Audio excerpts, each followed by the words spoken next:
fun. Welcome to Third Tuesday Conversation, the ELCA Youth Ministry Network's monthly podcast. Our goal is to engage in conversations affirming that youth ministry looks a million different ways, in a million different places, and with a million different experiences. Hello, you're listening to Veronica Britta. I'm coming to you from Philadelphia, Pennsylvania. And who do I have here with me? Hey there, it's Jessica from Katy, Texas. And I'm Alex LaChapelle up in the Upper Peninsula of Michigan in Marquette. Churchwide Assembly, show of hands, who's been? Ooh. No, so only Alex. Ooh. Well, you just went to this one, but you've been before, Veronica? Yes, I was a last-minute fill-in for somebody who couldn't go at the previous one. Okay, nice. Okay, and I also did 2016 and I believe 2010 or 2011. I helped at it. And I think the Churchwide Assembly is such an interesting space to be because it's a lot of decision making. It's a large group of people, but it's not that large when you think about the million plus that make up the ELCA. So representation is interesting. You would even argue, much like an electoral college, it's missing sometimes that populatory vote when it comes to things like bishop, secretary, and then also the decision-making power of the ELCA. But at the same time, it seems to always work out in a way that allows for decision-making to happen. And obviously, the biggest news that came out is we have a new bishop-elect, that's Yahil Curry. We also have a new secretary-elect, and that's CC Mills. And so that was really celebratory. We said goodbye to Bishop Eaton and to Secretary Rothmeyer and gave thanks for their oodles and oodles of years of ministry. We saw people speak on all kinds of subjects. We had guests from Palestine and guests talking about different interfaith opportunities and other faiths, like the Canadian bishop there as well. It's a really cool experience. And one of the things that makes it really special is there was a strong suggestion for us to bring young adults and youth. It's a spot that exists in your synod to bring X amount of people and always make sure that you have a spot, a space for a youth or young adult. Youth, 18 and under, young adult, 18 to 30 is the suggested number for that conversation. And I'm really excited to tell you that they were really, really active and they were really, really on the microphones, talking, speaking their heart about things. And so nothing but love. Then there came up a conversation and the ask, and I'm going to butcher this a little bit, but I don't want it to be the foretaste of our conversation anyway. There was a pitch to go from 10%, which is a suggestion in our bylaws and constitution, to insert 20%, and it passed. 20% of like youth, young adult, volunteerism, organization into anything we do. So if there's a committee, it should have 20% of that committee should be youth and young adult. And we heard agreement and disagreement on both sides. And I was so intrigued by the conversation. I heard a lot of things at my table. We heard things from the microphone suggesting, oh, this is great. Youth are amazing. There was a wonderful woman who came up to the mic, and I believe this is a cut recording that you can find on the Facebook page for the ELCA. And she just spoke so lovingly about youth. At one point, she even said, I would trust youth probably more than even people my own age in these conversations. So a lot of love was being shown, but there were still people that were coming up and saying, how much do you give youth? Or tough conversations, like if it's a tough conversation about assault, things like that. Does an ethics committee have to have 20% youth and young adults? And can we bring them into a conversation that might make them grown up before we want them to be, especially parents, things like that? The conversation ended. I thought, well, the vote went through, but there was a lingering effect. And at the end of Churchwide Assembly, there was this voice, a youth director who got up and asked for point of privilege, the ability to kind of speak to the assembly for 2 minutes about a feeling or an idea or a thought. We had a few of these to wrap up some other things that happened throughout the few days. But this one was a youth director saying, I want to speak to the youth and the young adults, reminding them they are not just an ornament on this process, but that they are 100% part of what we're doing now and especially in the future. And I think the hard part is there were some people that reacted that saying, I'm so sorry you felt that way. And others who were saying, we didn't say that. And the reason that I think this is interesting for our conversation, here talking about church and youth and family and all these things is, where do we see ourselves in our churches with youth involvement in actual leadership, boards, committees, things like that? I'll be the first one to start and say, here at Prince of Peace, we do not have a youth leader on our council, and we do not have a youth leader on our education committee. We are pretty small. We are pretty few and far between with minimalist amounts of family. And a lot of my work is done in the greater conference of my synod.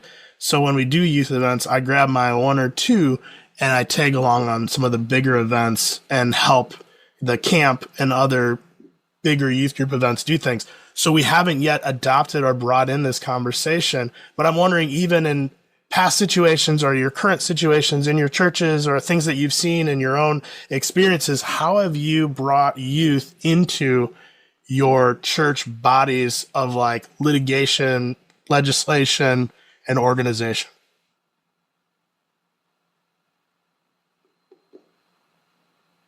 Well, I'm moved right now by the. I thought Veronica was going to say something. I was giving The answer is nothing. Well, everybody have a great time. Do we have any announcements? And at the end, I was like, legislation, abominations. I just started singing something in my head. Okay, so wait a minute. You said legislation. What was the other words? I wish I remembered. No, I think I said legislation, organization, committees. Where do you use church in the conversation? If the push now is going to be from the highest order to have 20%, get your young adults, get your youth, and get them into the committees of the ELCA, then that seems like anything I see at a churchwide assembly is an ask or an invitation or a suggestion for what we're doing. For sure. And of if course, I have the expression of the three bodies, of course. I mean, if it is there, it should be duplicated on the local level as well. And like your congregation, Alex, mine is small and few and far between. And my own niece, who's 21, stopped attending church. And when, I asked her why, she says, I don't feel like it's for me.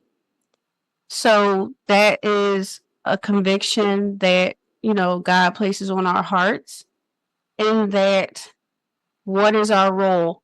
Is our role to create, like we talked about in the earlier podcast, fans of Christ or workers or a family that is multicultural and diverse and full. And so I believe that youth should be in leadership.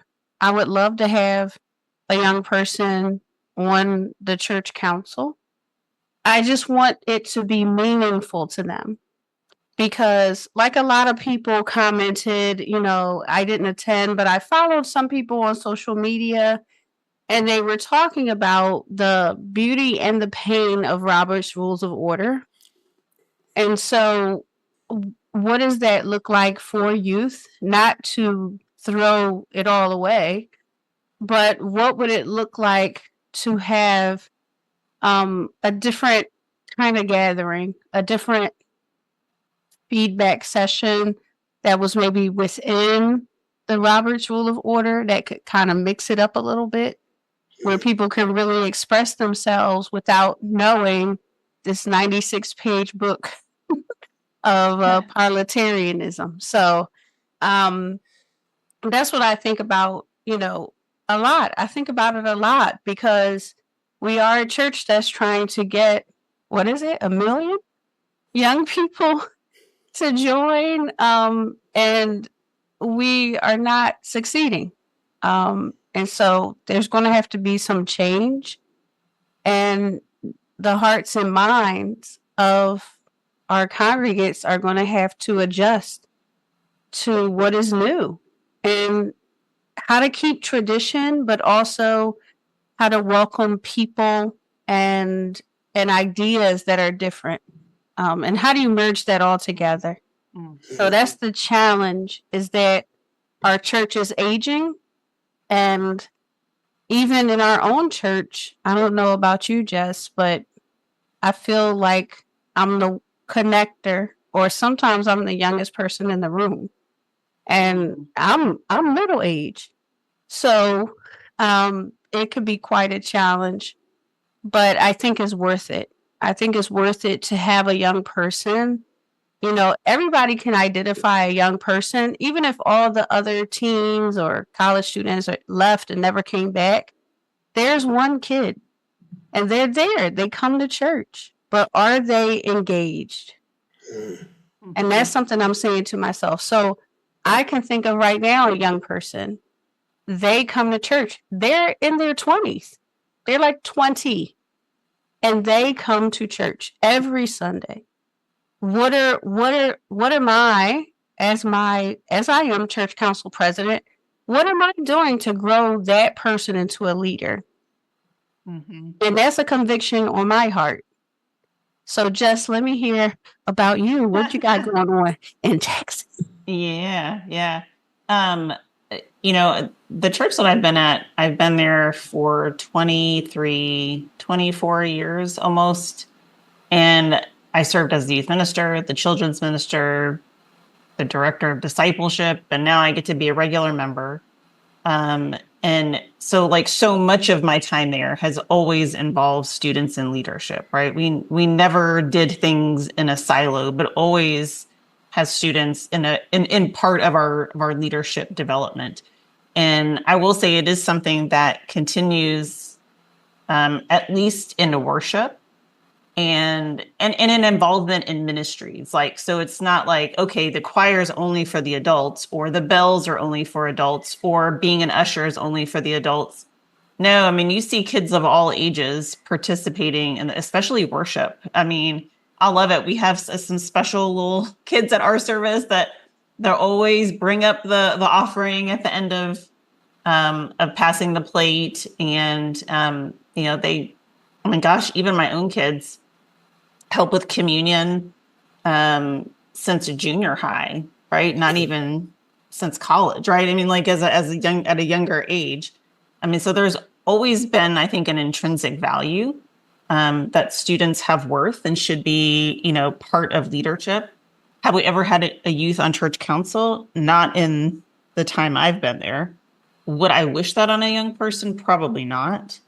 I mean, let's be real here. You know, I mean, I get, right? I get if you have the right person, right? Like, it's just like, I wouldn't want any adult to be on church council, right? I wouldn't want any young person. I would want the right person. Or, right, are there subcommittees that feed to their gifts and their interest in, instead of being on council and talking about budget or things that might not interest them, but maybe that would, right? Like, I think it's when it's the right person with the right gifts and passions, then that's a match. And, you know, I did hear, you said some other things, and now I didn't take notes. I can't remember now, Veronica, but I did hear back to what you were saying, Alex. I know they're cracking up at me. Oh, come on, brain. The woman that spoke at the assembly, you know, I loved her getting up and saying that, right? Oh, did you heard it? I did actually. Oh, yes. That. Good. Yeah, I saw it too. I saw it on on social media. Yeah. People are reposting it. The room felt like so peaceful during that time. Yeah. But also it was so interesting because the room didn't feel terrible before or after to me, but it seemingly for some people was feeling like this was a conversation about them. You know, and I think that's the whole thing about Churchwide is whenever we have these conversations, when you're talking about people of color, there are people of color in the room, it feels like you're talking about them. When you're talking about LGBTQ, Palestine, and now youth and young adults, it always feels like we're talking about the person and how do we disconnect it and say, we are talking about the future. Really, anytime you're talking about legislation, it has nothing to do with the the past in the sense of we're trying to figure out what will we be doing to hopefully complement the hurts and the problems of the past. And this one came up interestingly because the number was about 16% youth, young adults were at this event. So they That's amazing. They had cleared that 10% margin for the churchwide assembly, seemingly, but yet there was this feeling that it needs to be written down in stone, which I do think is scary because I don't want to become a number on a chart. I'll personally tell you, I'm not always excited when I hear things like, we're going to get this many people of color by this date. Because I go like, I think you work with what you have and you make something beautiful that people want to be invited into, and you remember to invite people. And I wonder, like, as we move forward in this conversation, like, where is the invitation? And I want to think about how would you make counsel more inviting? And I wonder if you have any ideas about what that would do. Because you're like, I wouldn't want to put a child in counsel if they didn't really, really want it. I don't know about you, and this is maybe just small church, but like, I've got 8 people on council that don't want to be there sometimes. Like, I've heard people vocalize, I'll never be on council again. And it's like, well, why? It's decision making. It's hearing about your church. And luckily for us, it's hearing about a black budget and a couple different things that are happening. We say a prayer and we're done in about 45 to hour and 10 minutes. We've had a few longer ones, but most of the time it's an hour of their life where they just talk about their church and what it could and maybe isn't doing and what it has done and should be doing. And yet that's the struggle. It's like, so I think there's almost a revamp in the council conversation to say, well, what are we inviting everyone into? Because we have a long list of people saying no and a short list of people saying yes. And sometimes that yes, similar to even a churchwide assembly, brings in the conversation of, well, I just want to be able to be the powerhouse that decides the yays and the nays, versus I want to be one of the ears that brings back the voice of the people, right? It's a few people on your council, a few people in your assembly who are making up the ears for what they hear in their church, in their conference, in their synod, in their world, and then bringing that vote back to say, I voted yes on this, I voted no on this, I voted yes on this, but I didn't vote on this, and this is why I think that way and feel that way, and this is what I heard and how I responded. How do we invite that? Because they're making choices all the time, whether it be adults, young people, they have choices. You know, why aren't they coming to church? Why aren't they coming to youth events? Why aren't people walking in the door or choosing not to be there as readily as grandparents and parents? I think that it's all that conversation we're asking, but what are some ways that you think could bring youth to that kind of legislative organization conversation? Because I'm thinking if I'm listening to this podcast, youth should be in councils. Great. This is my second week and I don't know what you're talking about, versus, for 30 years we've been trying and we've been succeeding, or we've been trying and we still haven't got it figured out. What are the things that you bring people into, or how do you make them more connected to the decision making in your church, so that it feels like ownership versus we make kids work, which I think we're great at. Hey, that kid's going to usher, this kid's going to read, that kid's going to, be downstairs making breakfast, but they didn't choose it. We just told them, hey, you're making breakfast in 3 weeks. See you at 9:00. And then they show up because their parents go, you're making breakfast because I told you so. Versus, what breakfast should we make? When should we have a breakfast? Why are we doing the breakfast? And giving kids that ownership, giving youth, and then especially young adults, that ownership to say, let's make some space for your wants.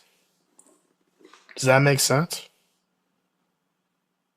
Yeah, I think it makes sense. When I think of ways to bring youth to leadership roles, whether it is formal or informal, I think of the gifts and how that's why youth leaders and youth pastors are invaluable to ministry. And I know there's been a decline as budgets shrink and people prioritize where their dollars should go. But this is why we're here. This is why we're doing this podcast, this is why the ELCA Youth Ministry Network is here. We bring value to a faith community that doesn't know how to connect with youth. And because we interact with youth in a way that is a little bit parental, a little bit aunt, uncle, or thunkle, a little bit best friend, a little bit coach, a little bit counselor, a little bit best friend, or whatever. Said best friend twice.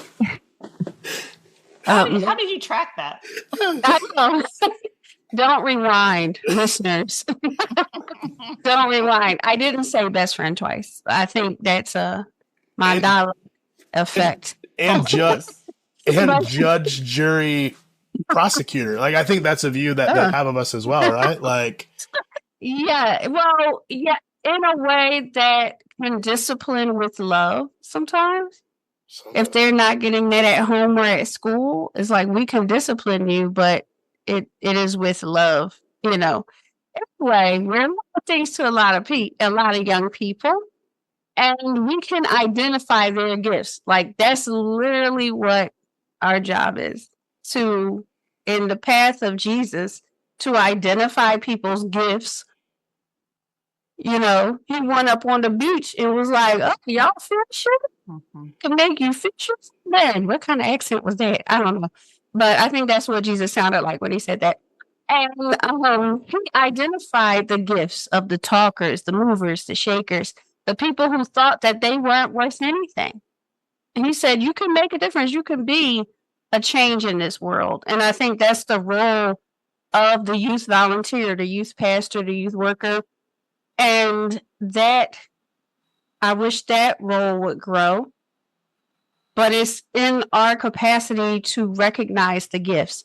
So, for instance, someone in the church that lives near the church, there was a big storm, and I mean winds and people's trash cans 3 blocks away and all kind of things, right? So I think they even saw a tornado near Philadelphia. I said, well, but the person's gazebo kind of almost flew down to the next block. So she said, "Oh, I need help. Can somebody help me with my gazebo?" And 3 or 4 young men said, "We'll help you. We like doing this stuff." Right then, the property committee. They to sit in a meeting and do all that stuff. Y'all are now on the property committee. And we don't meet, we don't have parliamentary, we just talk about stuff and we go look at stuff and we learn about plumbing and heating and roofing. And because that's what they like to do. So it's identifying these gifts. Oh, you really like the babies. What do you like the baby? I like talking to the babies. I love little babies. Well, did you ever think about being an assistant on the education team? And we have to let that go to say, well, they need to go to confirmation class. They love the babies. Let them be with the babies. Let them teach Jesus to the babies. And everything is so structured that I think a lot of youth are feeling like it's not a place for me there. So that's our job as youth workers, as youth leaders, youth pastors, or people who just love youth, volunteers. That's our job, is to identify gifts and say, you know what, maybe they might do well on the council, but the property, on Zoom, they can go to the church and look at the toilet and say, how do you seal the bottom of a toilet? I don't know. Well, let's go to Home Depot and look up and down the aisles and things like that. So I think that seeing young people's gifts and trying to just fit them in and grow them. So they say, you've been on property committee for about a year. How would you like to be on church council? Because they, give the commands to property committee. And they'll say, they do? They'll say, oh, yeah. And so see how it works out, and that's kind of like how you grow grow your own from in the house instead of saying, well, where can we go out here and find new people to be on the property committee? A lot of these people are here. Yeah. And I would add to that, Veronica, if anyone's on church council that's listening, and our pastors and our deacons that are in leadership in these congregations, when there are decisions being made, are you intentional about gathering information from students and from children? When there's a call committee, right? Like, are you talking to them about what they see for the future of the church? Are you inviting them into helping make these decisions? So, right, like they don't maybe have to serve on council for a year or however long, but can be specifically, targeted for certain happenings in the church that you are intentional about gathering feedback and responses and their ideas.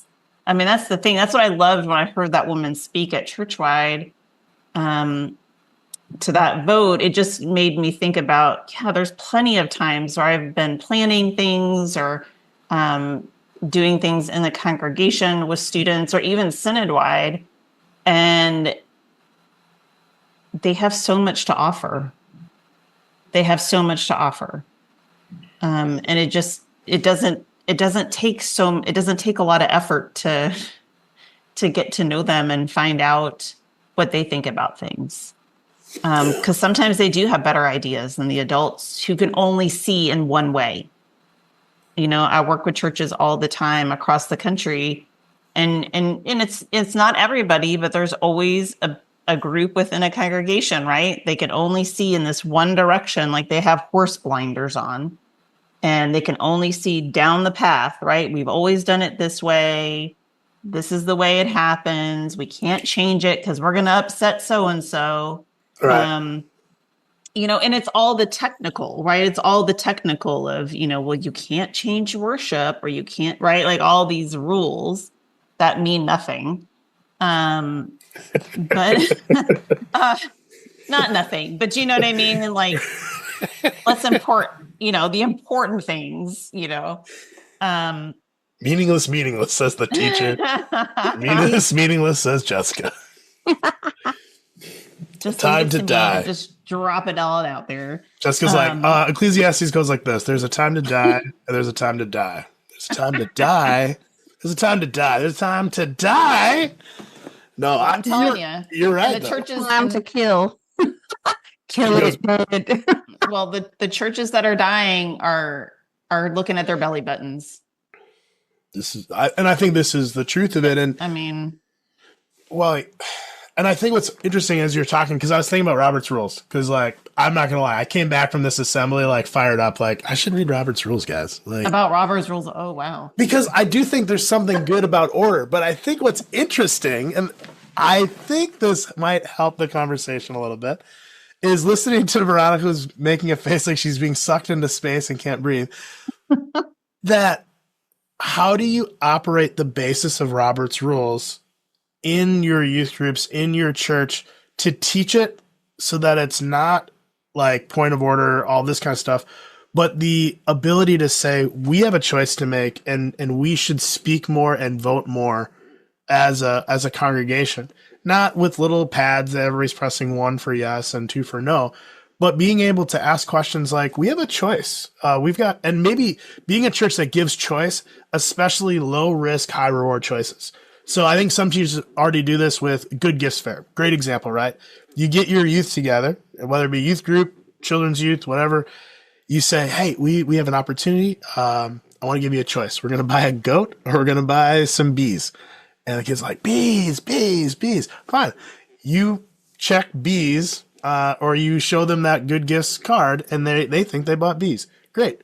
As we know, the money goes to the Good Gifts World Hunger, and they use it to make sure that it gets to the right people to do the thing that they want. You have 2 groups of people that need assistance. You let your children pick which one might be more acceptable, whether it be like where you go to eat, like figuring out ways to put in some choice giving versus just picking everything. And I think what you said, Jessica, like just getting youth into the conversation. So a council that says we like to have, dinner with our graduates, or we like to have coffee with our confirmands, to get their voice and let them know about council in a teaching moment, rather than the opportunity to say, now that you're confirmed, we expect to see you on council next year.